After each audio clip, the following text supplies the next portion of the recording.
Kita ingin menjaga reformasi kita selama-lamanya dan menjadi negara demokrasi konstitusi selama-lamanya, di mana anak-anak bangsa tidak takut untuk menyampaikan sesuatu. Ya, kita hormati saja orang yang memproses atau mengadukan ini, walaupun menurut saya ini sebuah fenomena negara hukum yang kurang baik jadinya, karena pendapat dibalas dengan laporan, informasi, statement dibalas dengan laporan kepada polisi, bukan dibalas dengan pendapat pula, sehingga akan ada kecerdasan.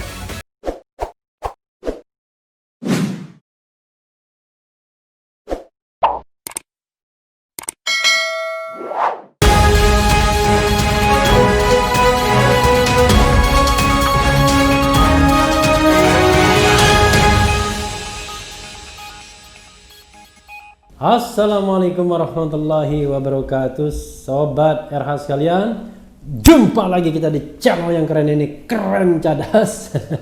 Keren Cadas ya.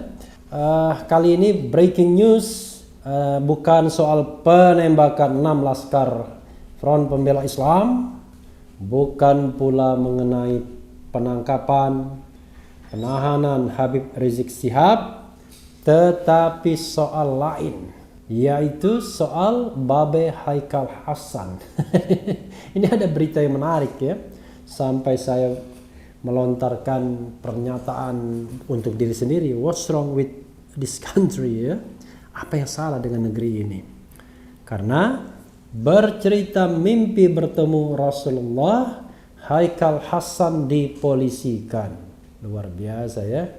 Dilansir detiknews.com, Jakarta, Sekjen Habib Rizik Syihab HRS Center Haikal Hasan dipolisikan ke Polda Metro Jaya. Haikal Hasan dilaporkan terkait ucapannya yang bercerita mimpi bertemu Rasulullah Sallallahu Alaihi Wasallam. Ya, itu dilaporkan mengenai mimpi Rasulullah kemarin. Dia kan bilang kemarin bahwa semua orang yang dalam ceramahnya itu beberapa menit itu kan bilang semua orang yang berduka itu didatangi sama Rasulullah. Itu konteksnya di situ, dari narasi satu kalimat itu sudah menurut kita itu udah ada berita bohongnya. Karena nggak mungkin semua orang yang berduka itu didatangi Rasulullah, ujar Husein Syihab selaku pelapor saat dihubungi wartawan Selasa 15/12/2020. Sedikit underline ya, kita harus bisa membedakan antara berita dengan pendapat atau opini. Jadi kalau saya mengatakan semua orang berduka itu didatangi Rasulullah, itu bisa jadi pendapat saya, keyakinan saya, opini saya, tapi bukan berita. Karena kalau berita itu kan digali dari fakta. Bagaimana kita menggali faktanya ya? Apakah kita akan tanya ke semua orang yang berduka? Kan tidak mungkin. Sama seperti hal-hal yang mengenai yang gaib, itu juga kan tidak bisa kita gali faktanya, tapi hanya bisa dijawab dengan opini, keyakinan. Kita lanjutkan ya. Husein Syihab mengatakan pernyataan Haikal Hasan itu disampaikan saat memberikan ceramah di pemakaman 6 laskar FPI yang tewas ditembak polisi di Megamendung, Bogor. Menurutnya pernyataan Haikal Hasan itu menyesatkan. Nah, itu opini juga, ya kan? Bahwa pernyataan menyesatkan itu adalah opini, pendapat. Ya kita hargai saja. Nah, jangan dibalas lagi dengan laporan bahwa sudah melakukan perbuatan tidak menyenangkan karena dilihat bahwa pernyataan saya dianggap menyesatkan. Jadi Sobat era sekalian, memelihara demokrasi itu memang membutuhkan keluasan dan keluasan ya. Ia menyesatkan orang dengan berita bohong itu. Orang akan percaya dengan berita seperti itu. Padahal kan harus dibuktikan benar enggak omongannya Haikal tuturnya. Jadi di sini saja sudah ada dua pernyataan ya. Satu dianggap menyesatkan, dua dianggap bohong.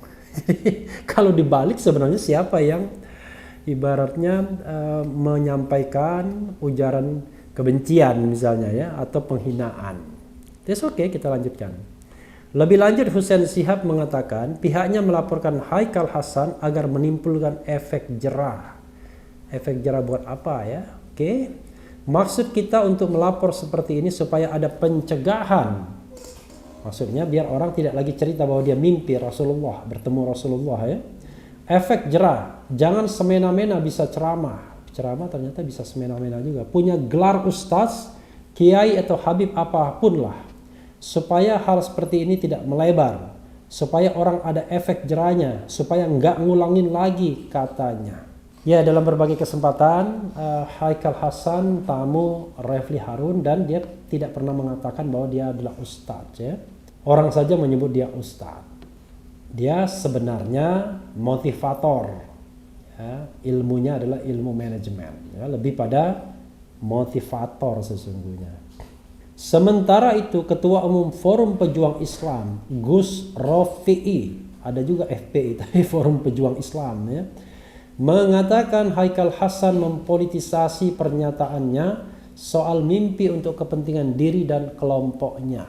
Kalau mimpi itu dipolitisir untuk kepentingan dirinya dan kelompoknya dengan mengatakan atas nama Rasul, padahal kita nggak tahu wajah Rasul bagaimana, kan gitu. Apakah Rasulullah datang, "Hei Haikal, saya Rasulullah," kan gitu. Tolong begini begitu kan nggak masuk akal, kata Gus Rofi'i. Ya sebenarnya saya juga berpikir kalau melaporkan orang bermimpi itu ya bagaimana mengukurnya ya. Karena saya orang hukum kan, hukum itu harus ada ukuran. Bagaimana kita mengukur bahwa seseorang itu bohong kalau yang dia ceritakan mimpi. Yang bisa mengklarifikasi mimpi itu adalah orang yang bersangkutan. Tidak ada saksinya mimpi itu. Bagaimana nanti kemudian ada saksinya bahwa mimpinya itu bohong. Adapun dia mengatakan bahwa dia bermimpi bertemu Rasulullah, ya mungkin saja ada saksinya. Tapi apakah betul-betul dia bermimpi atau tidak, kan tidak ada orang yang tahu. Namanya mimpi kan. Tidak ada proses pembuktian orang melihat, mendengar ya. Kalaupun misalnya dia mendengar, melihat dan lain sebagainya, ya pastilah bukan dari sumber utamanya, bukan melihat sendiri, kan nggak mungkin kita melihat orang bermimpi. Jadi kami menduga ini ada dugaan dusta untuk kepentingan dia dan kelompoknya. Kalau dibiarkan terus menerus, maka suatu saat nanti kiai entah habaib yo ngarang-ngarang lagi gitu loh, kan kasihan umat gitu kan, tutur Gus Rofi'i.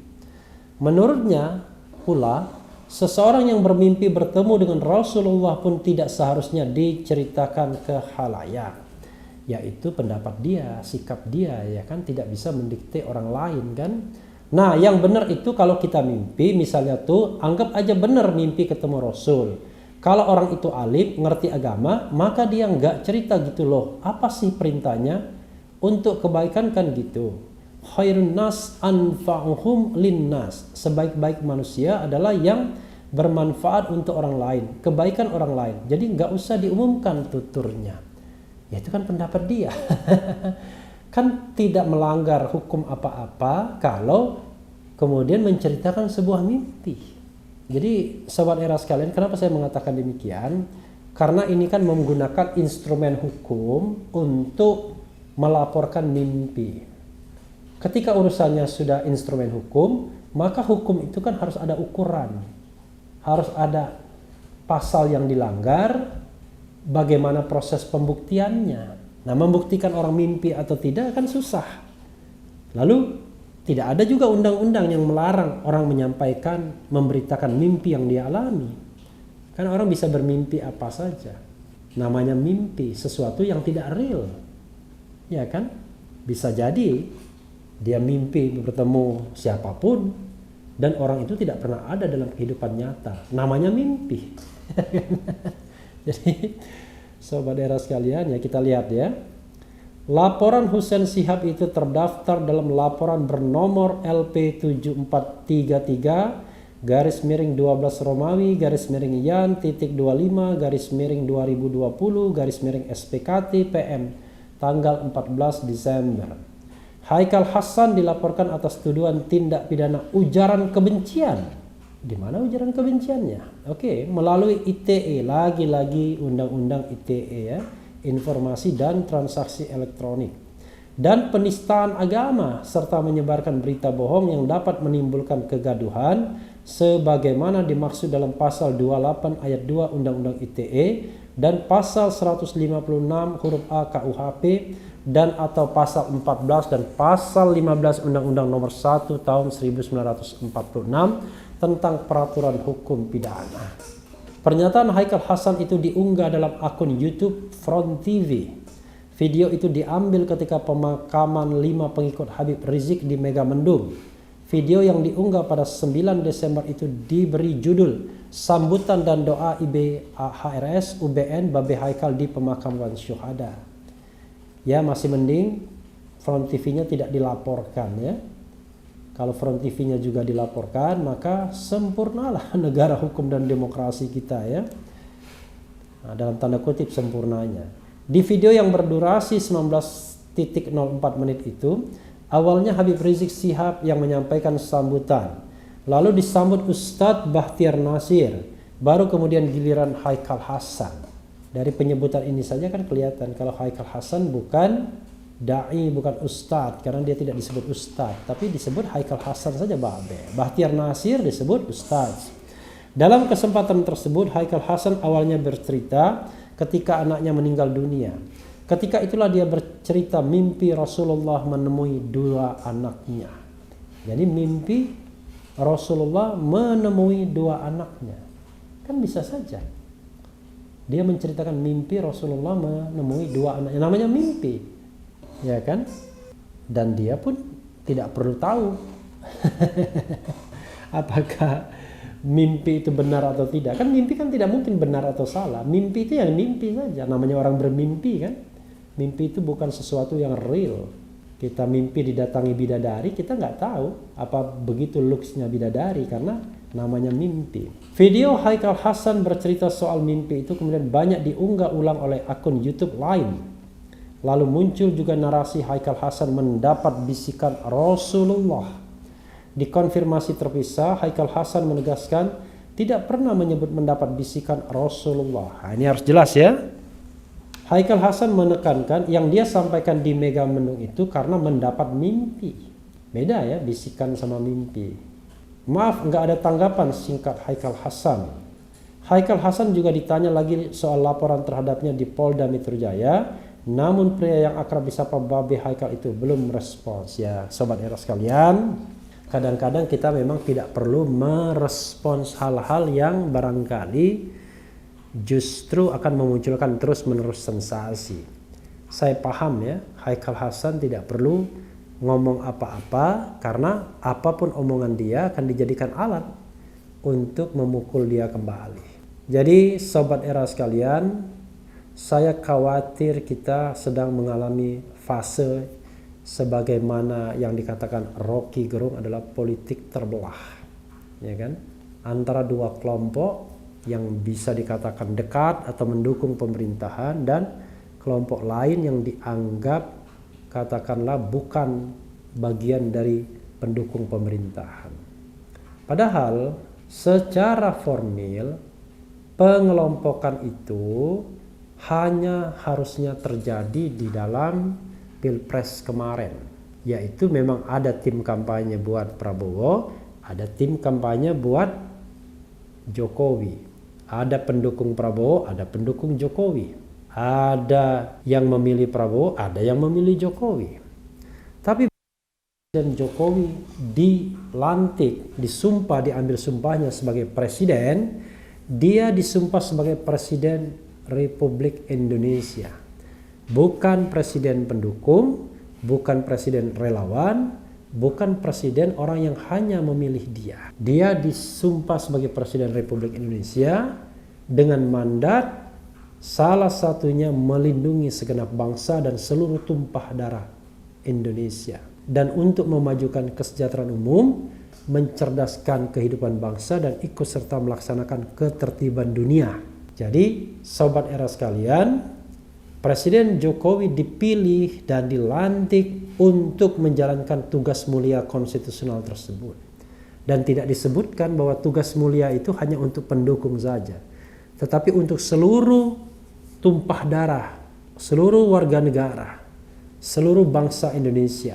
Jadi jangan sampai politik terbelah ini, politik belah bambu ini, yang satu diangkat satu diinjak, terus menerus terjadi.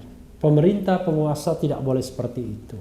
Tetapi kan secara real ada kelompok society yang barangkali terus menerus bersaing, terus menerus saling hantam, baik langsung maupun tidak langsung. Tidak langsung itu misalnya lapor-melapor. Maka perlu kita pahami bahwa mereka yang melapor itu melapor kepada negara. Karena polisi adalah alat negara. Polisi adalah part of the state. Jadi harusnya penegak hukum tidak mudah mengentertain kelompok-kelompok masyarakat yang ingin saling mengadu dan mengkriminalkan kelompok yang lainnya. Kalau memang ada masalah yang sangat serius di antara kelompok-kelompok masyarakat tersebut, justru inilah peran penegak hukum untuk melakukan pengayoman. Karena mereka adalah pelindung dan pengayom masyarakat, bukan pelindung dan pengayom yang penguasa. Sehingga ya damaikan kalau ada orang yang bertikai, apalagi masalahnya masalah yang ya menurut kacamata hukum yang saya pahami ya tidak jelas ukurannya, tidak bisa diukur. Bagaimana mungkin mimpi dilaporkan dan mau dikenakan pasal-pasal undang-undang ITE, termasuk juga pasal pidana, penyebaran kebencian, berita bohong dan lain sebagainya dan lain sebagainya. Sobat era sekalian, jangan sampai ada kelompok masyarakat yang terus-menerus mengadukan kelompok masyarakat lainnya. Karena kebetulan barangkali tidak sejalan, tidak segaris, tidak sekelompok. Biarkanlah kalau terjadi perbedaan pendapat itu diselesaikan dengan ruang-ruang pencerdasan. Gunakan media sosial untuk membantah. Gunakan media sosial untuk mengatakan bahwa apa yang disampaikan Babe Haikal itu tidak benar. Jadi ada pencerdasan bagi masyarakat. Bukan menyetop isu, menyetop sesuatu dengan mengadukan seseorang ke pihak yang berwajib. Saya terus terang merasa galau, merasa sedih, merasa kok seperti ini negara hukum Indonesia? What's wrong with this country? Apa yang salah dengan negara ini? Saat video ini dibuat, beberapa jam yang lalu saya baru saja datang ke Hotel Borobudur untuk memberikan rasa simpati kepada Ilyas, mengakhiri episode Indonesia Lawyers Club-nya setelah bertahun-tahun, mungkin belasan tahun ya. Yang jelas saya pertama kali diundang di Indonesia Lawyers Club itu tahun 2012. It was the first time ya. Jadi waktu itu tentang hukuman mati dan kebetulan di Bandung, lumayan jauh juga, 2012 untuk pertama kalinya. Saya tidak tahu persis ILC kapan dimulainya dan diundang setiap tahun ya, kadang-kadang up and down, kadang banyak kadang enggak, tetapi intinya adalah bahwa Indonesia Lawyers Club adalah media pencerdasan, media untuk sharing ide dan kadang-kadang ide yang keras. Berbagai statement saya di ILC mungkin memanaskan telinga penguasa, tetapi itulah bagian dari demokrasi, bagian dari pencerdasan anak bangsa. Dan tidak sepantasnya hal-hal seperti itu kemudian dilaporkan sebagai sebuah tindak pidana yang menurut saya makin mengancam negara demokrasi kita. Memang demokrasi itu ada ukuran, tapi ukuran itu harus ukuran yang rasional, ukuran yang bisa dipertanggungjawabkan, bukan ukuran yang begitu elastisnya tergantung kehendak dan keinginan penegak hukum atau penguasa. Makanya kemudian jangan heran banyak orang mengatakan kalau Anda mendukung pemerintah, Anda boleh ngomong apa saja, bisa menghantam kelompok masyarakat apa saja, tapi kalau Anda mengkritik pemerintah harus hati-hati. Anda mungkin berada dalam radar, menyedihkan. Kalau kondisinya seperti ini, itu berbahaya sobat era sekalian bagi negara hukum dan negara demokrasi konstitusional kita yang sudah berdarah-darah ditegakkan oleh para syuhada reformasi 98. Mereka yang berkorban nyawa untuk tegaknya demokrasi dan konstitusi tahun 98 paling tidak. Setelah kita mengalami era otoritarian baik Orde Baru maupun Orde Lama. Lama kita hidup dalam era itu tahun 59 sampai tahun 98. Jadi kita hidup pada era yang kurang lebih 39 tahun. Dan reformasi ini baru berjalan 22 tahun. Tapi bukan berarti kemudian karena ini hampir 39 tahun juga itu sudah lumayan, bukan begitu. Kita ingin menjaga reformasi kita selama-lamanya dan menjadi negara demokrasi konstitusi selama-lamanya, di mana anak-anak bangsa tidak takut untuk menyampaikan sesuatu. Ada orang yang mengatakan kalau Anda tidak melakukan tindak pidana, Anda nggak perlu khawatir. Iya, memang. Tapi tindak pidana yang dimaksud adalah tindak pidana membunuh orang, mencuri, merampok, korupsi, dan lain sebagainya. Kalau Anda tidak melakukan itu, Anda tidak perlu takut. Tapi kalau Anda berpendapat dan Anda punya potensi untuk dikriminalkan, itu bermasalah baru.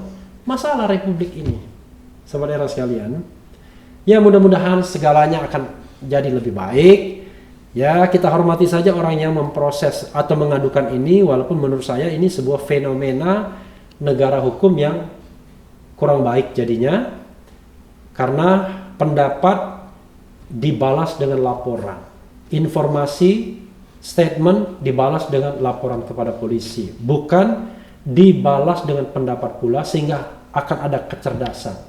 Satu tesis dijawab dengan antitesis agar muncul sintesis yang akan menjadi tesis baru. Dialektika itulah yang membuat kita akan sehat, akan cerdas, membuat otak kita berjalan secara baik, karena logika dan rasionalitas itu dituntut terus-menerus untuk dihasilkan oleh otak kita yang bekerja.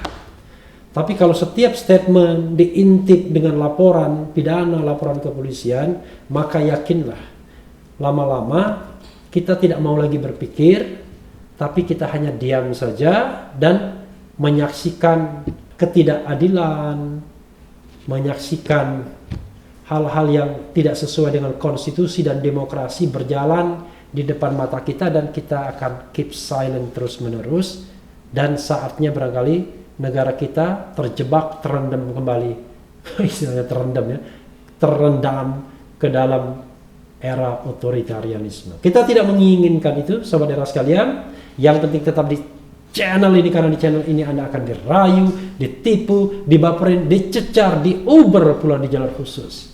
Karena channel ini adalah channel yang mengancam, memeras, dan membenci. Jangan lupa subscribe, like, comment, and share. Cheers.